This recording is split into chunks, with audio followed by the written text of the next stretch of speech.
we'll get to all that in a second. But it made me think about something this morning, as I was preparing for the show, and it was something that my sixth grade teacher said to me.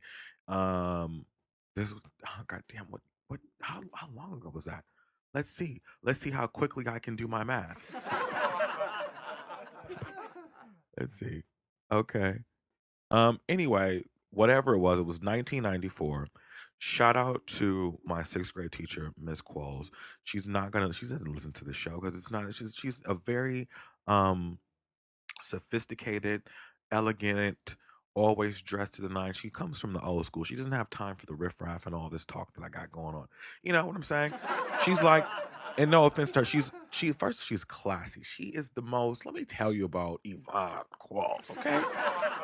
She's the teacher that taught me how to write a check when I was in the sixth grade. She taught us everything there was to know about life. I feel like these kids today, they got cheated and they just don't have teachers like that anymore. Like I said, she was elegant, she was sophisticated. Um, she, looking back, if I was to compare her to something, she is like Claire Huxtable personified. Like up there, like she didn't take any stuff, but she was still fun. She was very nurturing, and she said something to me. First of all, she had us do these amazing projects, and what I really loved about her, she was a balanced teacher in that she taught you everything you needed to know. Um, Book wise, she threw a little bit of street smart in there too. Um, but she also let us express ourselves creatively. She was the teacher that really now that I'm thinking about this out loud and saying it out loud, she was actually the teacher that inspired me to go into journalism. Like now that I'm thinking about this, because there were a few projects that stuck out in my mind. I didn't even know I was going to talk about her this long. Oh my god, totally love her. Um, there were three projects that distinctly stuck out in my mind. The first one being, she had us make these portraits of ourselves from pictures that we had already taken. So we just kind of like, she taught us how to paint, our own self portrait. So it was only for like the first 5 or 10 like kids who brought it in because it was going to take time to do. So I remember I was one of the first people because I'm not an artist at all. My sister's the one that's an artist, but I still have my portrait on the wall at home in my room that I did of myself in the sixth grade. It was Emma's Qualls class. There was another project that we did. We had to start a classroom newspaper, and I kind of spearheaded that up. And she allowed me to do that. She really allowed me to explore my creative, sense. But we did this project in class where we had to be news anchors, and every group had to do one. And I still have this tape from way back then, held on to it all this time. And we were in groups and we all had to present the news and be news anchors. And of course, I took it so serious because at the time, Tavis Smiley was on the news in LA on Channel 7. And I took it serious. I watched him every day. And I went into class and look, it was like bing. Oh, boom, there it is. So she was like, you know what? You might want to consider going into, broadcasting newscast. So in my mind, ever since then, wow, thanks, Miss. Wow.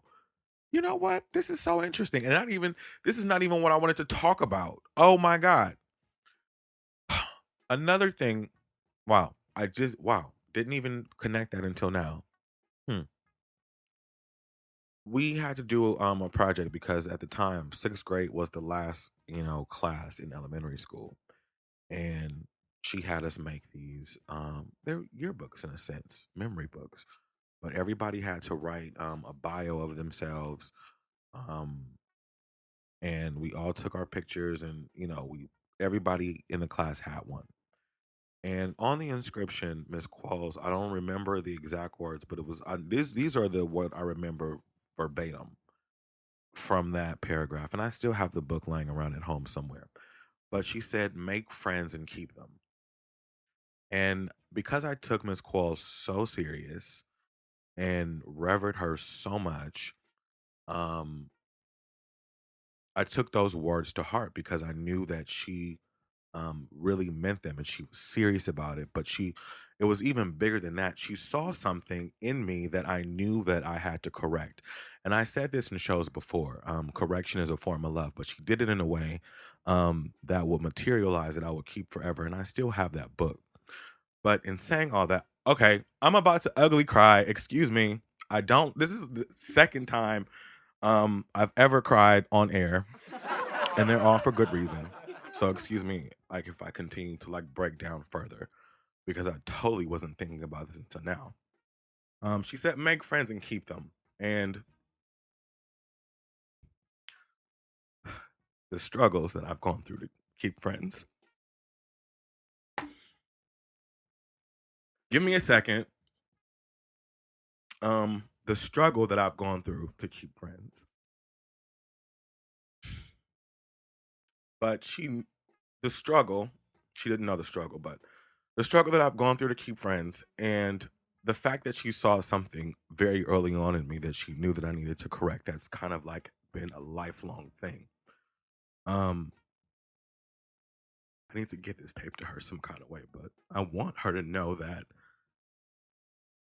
in spite of everything, I've made friends and I've kept them sometimes longer than I should and to my detriment, but I've learned from it.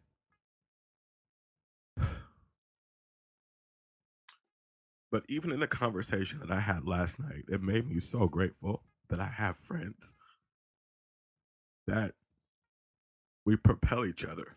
And I know that I have made bonds that are really, really unbreakable. We got to go to a commercial because I can't keep it together. Excuse me, because I don't like crying on air. Thank you for the button. I appreciate it. But anyway, you're in the mix with Trent. Thank you so much for listening. Back in a second.